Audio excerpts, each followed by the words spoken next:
Welcome back to the HGC. We are just getting straight into our map pick here. The bans for Fnatic and Expert has been Cursed Hollow and Battlefield of Eternity.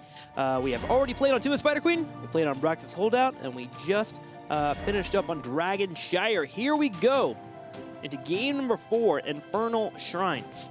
Look at that, all the way towards the very end. Expert gets to pick their maps, which gives them some power, I think, here. I think them trying to find places that they're comfortable could lead them to a victory. They're 2-1 up right now. They are 2-1, admittedly after a 2% core, but they're 2-1 up right now. And if they're able to win this series, that could turn everything on its head, which we're not going to go into just yet. But if they do win the series, it is looming right now. It's definitely something that we have to start thinking about here. As Fnatic was seen as one of the best, obviously top 2 here in Europe, and Experts making a case to kind of intrude on that idea. We did see our first usage here of the Nazeebo Zul comp on this battleground, on Infernal Shrine. Yes, we did. So Fnatic needs to start thinking about that here in the backline here. The Diablo with the Hellstorm really made that for me. They didn't have Diablo yesterday on Dragonshire, but now that I've seen that engage potential and the slight changes on Zul's, I'm starting to feel this comp a little bit more. However, it is still something that's fearful of. I don't want you to put all of your stock into it if you're Expert. We could get into a really weird situation where Fnatic now has a difficult time in their second ban. They might either have to ban Medivh, which is very powerful on this map, or, I can't believe I'm saying this, they might have to ban Nazeebo. Nazeebo or Zul? Either way, it both sounds weird. Well, the weird thing is that I think as Expert, if they're going to pick up Zul, they'll pick it up in their first 2 rotation. If we get to that and we see a Nazeebo ban, I just don't even know. I just don't even. I'm going all white girl on you. I just don't even. He said what? All right then, well, Fnatic bans out Tassadar. Expert will pick up the ban on Breeze, and now Fnatic gets their first pick. They have an opportunity to take Ragnaros now. They have been moving into Dahaka. We've also seen them move into Malfurion on their first pick, so they have these options available. I think I like the Ragnaros more. Instead, though, Fnatic makes a big adaptation and they move into Tychus as a first selection. All right, so what are they anticipating? What have we seen in the prior?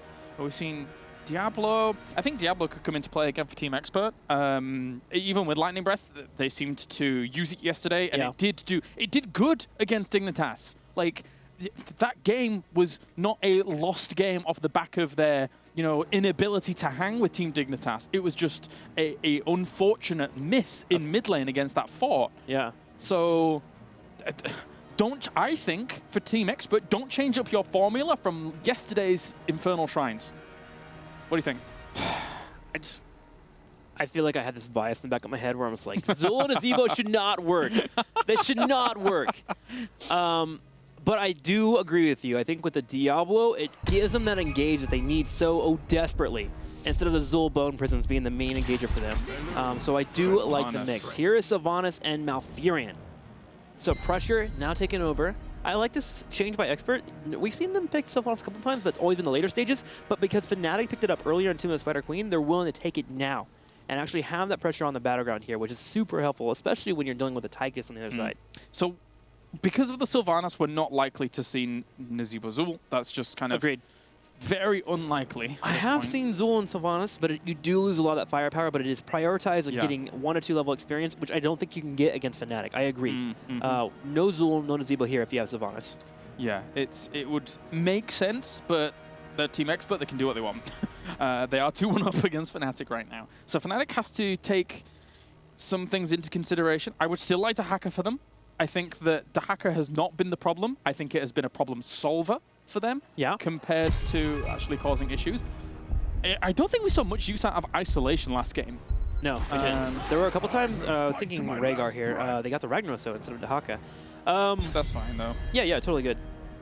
The isolations were interrupted multiple times by Diablo engages, which is the risk you run. When you have that heroic chosen, there is that slight wind-up time.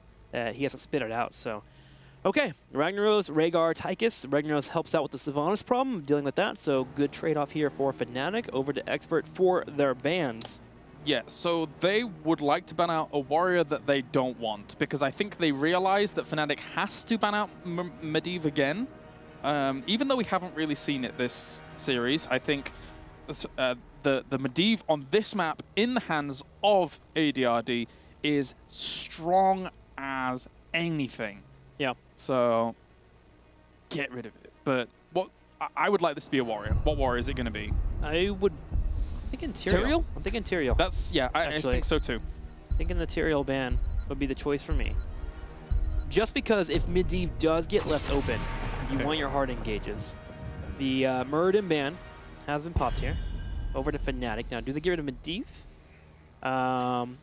Or do they ban out Diablo? Because if they do give up Medivh, I think Expert immediately goes into Diablo Medivh. They've done it in the past, and they get their hard engages they want, especially with ETC not being here. The funny thing is that there's a little bit of weirdness of Muradin and Sylvanas on this map, because you have Medivh, and normally when you want to portal through and follow a Punisher, you would like things that are just like absolutely brute force in your face very quickly, damage, damage, damage. But Medivh with Sylvanas going through with the Punisher actually disables a fort quite nicely. Yeah. In this weird synergistic sense, but they're going to ban out Zul. They are fearful of that. I would love Medivh. I really would. I would love Medivh Diablo. And then you get a hard bruiser, I think, for your 5th pick. Medivh Diablo would be great. Yeah. I really do think Medivh Diablo would be really good. Considering that Fnatic doesn't have a warrior yet, it's... what is it even going to be? I think it might end up being Dahaka in one of those slots. We've seen Varian in the past.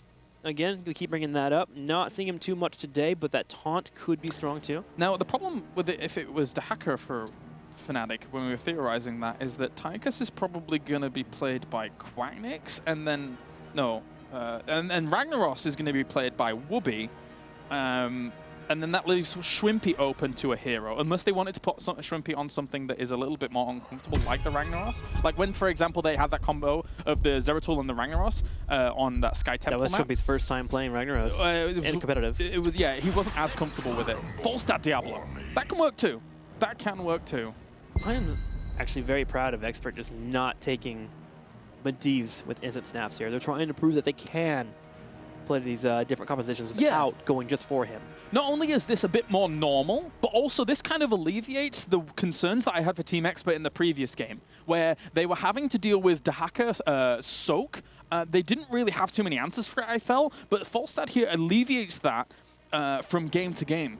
So I do like this from Team Expert. I think this is a really good comp. I've been a fan of it. And now Fnatic, I need some kind of hard engage from them too, but also a warrior that can kind of handle the front pressure. It's got to be Tyrael in something. Tyrael. Does Fnatic run Artanis at all? I know we're not seeing much in Europe. That's the laugh. Oh, you. I actually wouldn't mind Artanis in his composition. You get really good Phase Prisms into Malfurion and such. But it would be difficult for them to fit it in because Wooby would be the guy to do it. Yeah. But he's probably on the Ragnaros. I just don't know which warrior you go besides the Tyrael. So let's go for the Tyrael Greymane once again. So that means that the Tychus is being ran by Shwimpy in this instance. So yeah, the roster fills out nicely. Solo Tyrael. But the thing is that this is a solo Tyrael, but with so much pressure at the front with the Ragnaros and Greymane, right? So it's not exactly a true solo Tyrael at the front. So I think that's nice for Fnatic. Still a difficult one. The displacement that Diablo does bring is solid against what Fnatic has here. Tychus will have to be the main one to deal with Diablo, and he can do well against him. So our 5th pick here for Expert. They have a solid wave clear, they have the engage with the Punisher, they have a disengage already, they have their Diablo. I'm wanting a second warrior, actually. You do? Yeah, that's what I'm looking at here. But they aren't the team to run Walt Warriors. They run the double supports with the Malfurions and the Tassadars, or the Malfurion and the Medivh. If it was going to be a next warrior, I would like it to be Zarya. If it was going to be anything. I can see that, yeah. I don't think they'll do it. I think Zarya, Medivh are the answers that I'm looking at. Arthas. Oh, cheeky. So who's running the Diablo for them? Bad Benny, maybe? And then Arthas would be played by Nick. Let me look. They could be on the false side. Regardless, this is different. This is variance here for Team Expert. We don't normally see them on such heavy warrior compositions. Blade, probably, right? On one of those two. That's true. So that's true. that's Blade fine. is their catch-all when it comes to their solutions. So I like it.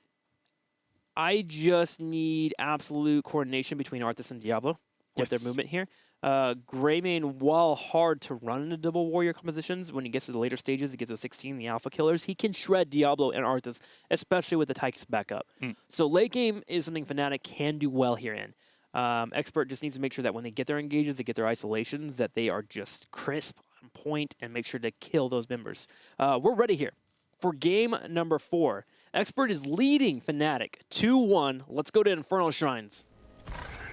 All right, to the left-hand side in the blue. Currently down 1 game here in this best of 5. Needing to win this one. It is Fnatic looking to bring out the good old Tyrael Greymane, which in the last game they did not have success with. And in fact, in the 2 games that they've played in the series with Tyrael Greymane, they have not had success with it. So this is going to have to be the combo breaker, Trixler.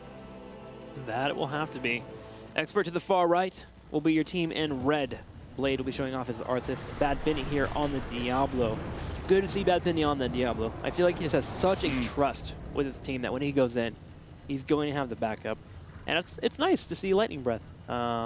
Could this be the map that you switch into Apocalypse? I don't think so, with the Sanctification. I mean, imagine Syndragosa into Lightning Breath for a moment. It's going to be very difficult to run away from said outcome, if that is to be a case. I kind of want ghouls more on this map, but we'll see. It's by the by. They've gone Syndragosa before. They've made it, have some success. So ghouls give you a chance to actually deal with Tychus too, which is probably one of the bigger deals. That's true. But again, Fire and Ice combining, you don't hear about that much often. No. There definitely isn't a book series entirely about that. Okay, so our rotations begin for our teams. Breeze is doing a really good job of doing Breeze things. He's always watching these flanks so his team can safely travel between the middle and the bottom lane and keep up their pressure here. Sylvanas with the rotations, oddly enough, being near the middle lane, while Arthas is holding down the top lane for now. He's getting pushed by Bad Bunny into a better situation. Oftentimes you'll see Diablos just using that Shadow Charge as an escape, more so than any kind of initiate. And it's actually a really good escape call, especially if you're near minion waves. Yep. It certainly can be. Bad Bunny and ADRD will work on this bottom lane. For Falstad, we're actually having the hammering build here, so gathering power there at level 1 for Falstad, so watch out for him to get those chunks. Good for isolation comps, which Diablo can excel at, especially with the follow of Arthas. Breeze does get away with the Eldrune, the root does not connect, but still, Expert's putting enough pressure on Fnatic here where they're looking a little bit shaken here. Down the series 2-1. Gone are the days where Kerrigan has her rule on this map. I miss Kerrigan. I miss her, man. I think that just the inclusion of things like Ragnaros and people figuring her out more is just, I mean, Kerrigan into Ragnaros is level 13 Resilient Flame, yeah. Yeah, that's the best way to describe that. Double warrior shuttered down, yeah. It's so hard to deal with, but I do miss her and her strengths. 4-3 here. Expert has hit the lead slightly earlier than Fnatic. They do peel back. Now with Greymane and Falstad in the bottom lane, should have some aggression here. In terms of control, I think Expert has the better control. The better clear is actually on Fnatic, but they don't hold the shrine as well compared to Arthas and Diablo being here. And then, of course, with ADRD having that hammering into Lightning Bolt build, you can definitely isolate a target and take them out quickly. So you're going to see Expert take the lead handedly, 24-8 right now.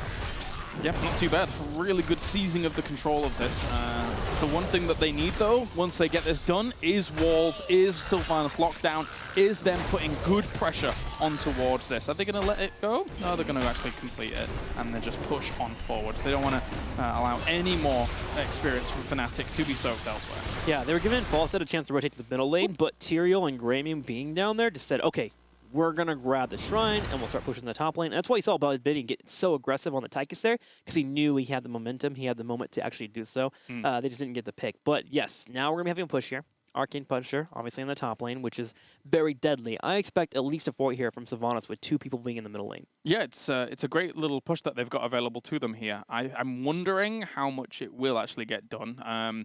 Who is actually towards the middle lane? Let's have a little sneaky look here. Greymane and Tyrael are hanging out with Falstad. Like I actually sneak over to the monitor. It was barely sneaky, I'm sorry. I mean, you can see me. I should have sort of done it like this. Let's take a sneaky look. and then you would have not noticed me in the slightest. So yeah, Tyrael and Greymane. So that actually takes a little bit of the defensive capabilities away from them up to the top. It's all about the Molten Core. Yeah, it certainly is. And it looks like we're ready to go back into game here. So we'll be getting set up as the top lane is already being pushed by Sylvanas and such. The Molten Core, though, does give solid defense here for Wubby in particular. And he's already been popping that. All right, so here we are into the game. Molten Core has been popped. Can't forget about that Ragnaros, man. So good for defense. But that does give Team Expert the chance to run to the middle lane, and they've got pressure here. I feel like I blacked out for about a few seconds. I come back and the person's already dead. Oh, all right then. But that's fine because we saw entirely what happened. Oh, that's going to be a lockdown on towards Tyrael. Breeze will fall. And that is an attempt counter here. Arthas goes down, looking for more in Bad Benny. Don't quite get it though. Massive damage, though. The turnaround there from Tyrael saved that fight. I like the flank idea that occurred there from Fnatic. They came in from behind their opponents. If you get onto that back line, Sylvanas or Falstead, and you force them to use one of the retreat abilities, next thing you know, you're focusing Malfurion and Diablo. Yeah. A famous gyrocopter in Warcraft 3 said they came from behind in his death. So that's a very important thing, an attribute in the Blizzard universe that is stays true, stays true. I'm pretty sure the developers, when they created this game, that was the first thing they thought about. We have to make that quote that was said in Warcraft 3 become true here in Heroes of the Storm. You know, way back in Heroes of the Storm, when they were at a BlizzCon, they actually showed a gyrocopter to potentially come into Heroes of the Storm one day. Maybe one day we will get they came from behind from the gyrocopter himself. After I get more warlocks, you can have your gyrocopter. Pushing in the middle lane here for Blade and crew. Bad Benny gets the isolation, pulls him to the side. Quackness is in the back line. He will be able to escape, but does get chunked down. Healing ward has been popped up to allow Fnatic to live there, but I love the aggression here from Expert. They have a team that has this isolation, has this aggression that can work for them, and they're just going for it. Great stuff from them here. Yeah, this is a lot of pressure. And as I say, with the Sylvanas, they can get away with it. It's okay. Fnatic, though, needs to exert themselves on towards that position. One thing that Sylvanas just doesn't have this early on is that much team fight power. She doesn't have her double haunting wave, so she can't be in and out very fast. She doesn't have her wailing arrow. So if Fnatic could try and find a little bit of a skirmish against them before all of those things kick in, that could be good for Fnatic. That it could be. Fnatic playing more aggressive here, posturing on this shrine. Falls up in the top lane, soaked into level 9 as we actually have Fnatic slightly ahead in experience here. They've done a better job of controlling their waves, while Experts have focused more on trying to get kills and damage on forts.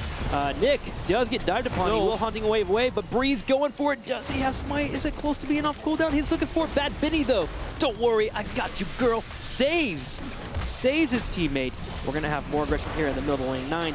Sylvanas is coming back in after a heal here. 31-17, though. Fnatic in the lead when it comes to minions. Yeah, not doing too badly at all. Just wrestling away from Bad Benny once again. Sells himself forward. Eldrarun's Might will confirm that kill. Diablo did have 100 souls, though, so he will be getting up quite rapidly from this to get back into that defense and find himself a good spot.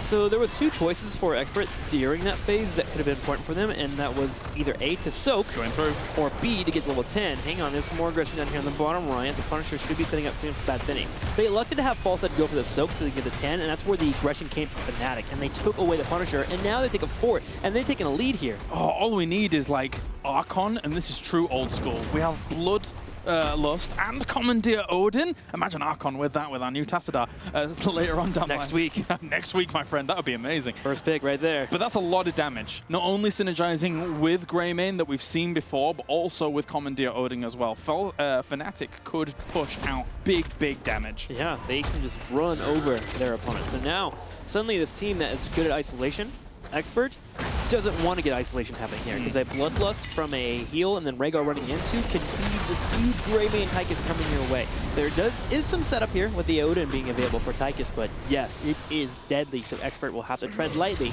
Now Furion will be picking up the pick here, and they are looking to get to engage from our team. Big Mighty Gusto from ADRD. Can they exploit it, though, is the question, as that's going to be Roots attempted to go down. Bad Benny charges in against Breeze, doesn't quite get the flip on him after that spear coming in on Bad Benny to try and lock him down. And Fnatic backs off. Don't want any more of this. Greymane goes to the soak in the top lane. Now, for notes, we do have the Lightning Breath once again. We have Twilight Dream, and we do have Army of the Dead for Arthas. So, some big heroics for our teams. Double the silence, double the phone for Expert. ADRD run to the top. Yep, keeping up with the soak here. Yeah, good stuff. So trade for trade in terms of these camps. No invasion attempts. It's by Team Expert. They're going to take a camp towards the bottom. So they get the better end of these small little trades, but the hard camp towards the top is coming out. And will Falstad be caught off guard? Will AD at the top be caught here by Quacknix? That will be. I think it's very difficult for him to get out now. Yeah, he has no Mighty Gust for 3 seconds. He's trying to buy time here. He gets to jump in. Does Can the Mighty Gust, the Fierce Smash just come out? Nope. He's going to be taken out. But, and the bottom, Sylvanas and the team has started pushing into the fort. So there will be a slight rotation here for the death of Falstad. That does go over to Expert. Can Ragnaros put enough pressure on the top lane, though? Maybe. Maybe they can get some damage there, because the hard camp's up there as well. So he's working on the wall, and then the shrine's going to pop up here as well. So this shrine actually causes some problems, because that hard camp is going to be doing damage while the shrine is being contested. So Falstad's flying up there to clean it. Yep, well cleared up. Mighty Gust still available. The guy before it did pop up. Blade in the team start controlling this area. Falstad's trying to look, he's coming down here, but 13 and clearing that is very important for the team. Here we go. Falstad is here, which should indicate that Betting can go back in, but Quacknix on the side comes in with a big killing cocktail. There's a Mighty Gust disengaging 11 to 11, but Fnatic will take that trade any day. Yeah, that Gust at this point means that they've pretty much given up this shrine. There's not much more that they can do. Quacknix, good God, going in there solo quite heavily, looking for damage. Elduin's Mind was thrown forwards towards Curson just in case he overstepped the mark, because he was quite low himself. Going to be a charge from Bad Benny on towards Shrimpy. Very unlikely to actually survive that. Here comes the Bloodlust. They're going in. Quacknix with that Sanctification as well, coming out from Tyrael, looking for more. They only get the Diablo. They're going to back off from there, but that was a good trade. That it was. One member taken out, and Expert's still holding on though. Malfurion starting to kick in for these heals. We will be having Diablo spawning in the next 13 seconds, 28 to 11 on the Shrine, but Fnatic having the pressure here will be able to most likely grab this Punisher and start push down the middle lane. Expert's still not even level 13 right now. I kind of question that engage from Bad Benny actually, just knowing that there was a poke there. Was obviously a big bait there from Quacknix coming up and looking aggressive. All right, so really good control here by Fnatic. You can see them just eking slowly towards that game number 5 here and keeping their life prolonged in this series. But this should do quite a bit of damage. Do we have... Okay, they're going to have to give this up and back off from it, because otherwise Molten Core could just rip them apart. Yeah, they're going to take the time here to just bait it over and get some damage here from the fort and the turret. ADRD have rotated down. Ragnaros actually going towards the top right now. Clean up. To clean up. So Expert taking their time, cleaning up their own Punisher, and they will lose the fort. The janitor appears in the storm. Fine, I'll mop this up. Sorry, mate. Severely underpaid. Severely underpaid, that's for sure. I don't know, he's the Lord of the Firelands. I mean, I don't know if he needs pay at this point. Although, in the past, when you used to go and farm Firelands for gold, you got a significant amount of gold from there. So, did you? Yeah, he was rich. Ragnaros confirmed King of Money here. King Scrooge McDuck. the janitor Scrooge McDuck appears at the start. Sorry, Ragnaros. This got weird. This is now your new branding. You're welcome. Merc's in here in the bottom left being grabbed for Team Expert, and they're kind of just doing this cat and mouse game right now. Staying away from Fnatic, but Fnatic having a slight lead, 15 to 14. Bad Benny does scout out the aggression in the top here, which has allowed Savants and Falstad to clear out the bottom to get the mercenaries that are pushing in the middle to get slightly value, while they start working on the key wall. They need this juicy experience, but they're also hoping for a fight here before Fnatic hits the scene. Alright, so here comes fight. Bad Benny on that right-hand side, getting caught by Breeze and Shrimpy there for a moment. Whoopi is going to look for the flank here. Wait, does he have Molten Core? He does have it. He comes in. This is going to be massive. Oh, the silence! Good. Bad Benny and ADRD going to start retreating, so Fierce Smash does come in. Bad Benny trying to stay alive. There is a Haunting Wave as well from Nick, but the engage from Quacknix will secure the kill. Yeah, I'm looking for more here. Breeze trying to push on forwards with that smite, just speeding up his team. And that is going to be ghouls coming out here. So Blaze should be fine. That's a Haunting Wave out by Nick, but he has very little mana left. He's Haunting Wave again away. Oof, every single one of these fights comes down to the wire. One falls, it's always Diablo. Poor guy. He's truly the punching bag of HGC. But seriously, only that Benny guy in there was a good testament to Expert in their disengage there. That silence was so important on that Ragnaros, because that could have been a full team wipe. And we've seen it multiple times here on Inferno Shrines for Expert. Good adaptation and good retreat. Now, this is something that I mentioned, I think, at the start of the week for Team Expert, but it's something that very much so is prominent in the 2 series that we've seen from them so far, is that before they go up against the big three, well, hold the phone, I'll talk about that in just a moment, as that's going to be a holy ground coming out. Blade under a lot of pressure on that left. He's gone. He's just running away. Diablo is coming from the side, though. May be able to get a pick here on Wubby. No, that doesn't happen. So Arth is dead, and they're trickling deaths here. Yeah. So what I wanted to mention was when we saw Team Expert going up against teams that weren't the big three, Bad Benny had an extremely good death time ratio in every single one of his games. He was the tank that was surviving most throughout all of the games. And I said at the beginning of this week that Team Expert going up against the big three, Dignitas, Fnatic, and all those guys, they focus tanks. They kill them and they bring them down. And I think that if we look at his ratios after this week compared to the first, we'll definitely see that trend kind of coming to fruition. Because they focus him down so much, and it really cripples a lot of the power from a Team Expert. Speaking about it now, Bad Benny taking damage here. They do get to 16. The Shrine phase 21 has been taken away, but yes, his numbers are definitely going to dip here. Part of that too is he just hasn't been given the chance to get ATC. True.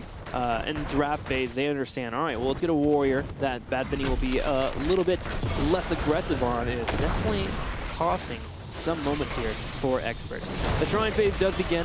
The clear starts off for our team. Bad Benny in the back left is being focused down once again. He's by himself. Sabonis gets sniped at the same time in the back right. Here comes a Runic Blast. Now Fury in trouble. Cursed will be destroyed by Greymane here. Quacknick's looking for more, and that is a definite Shrine for the team. Could it be game, though? Some of the games in this series for Fnatic just look like night and day. Half the time they're in an amazing spot, and then half the time they just get, wiped by Whoa! 80. Oh! Breeze! Breeze going in, and the team would follow. Blade in trouble. That's a dead Arthas. He's going to do a flip and lose his life. Breeze does back out, but now with the Punisher pushing towards the keep here, and no false set for Mighty Gust. Expert is in trouble. Fnatic, they're in mile 20 of that marathon that I was speaking of before, and yeah, there was that second wall, and now they've gotten over that one.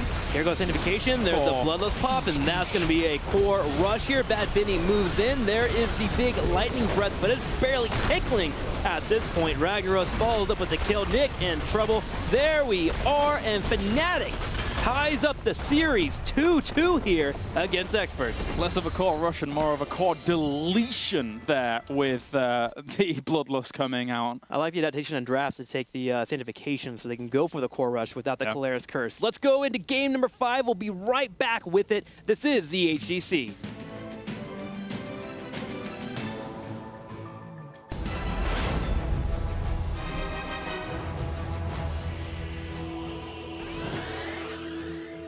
What do we have here?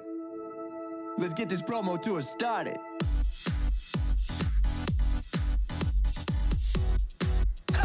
Oh yeah, Lucio in the house. Oh, let's break it.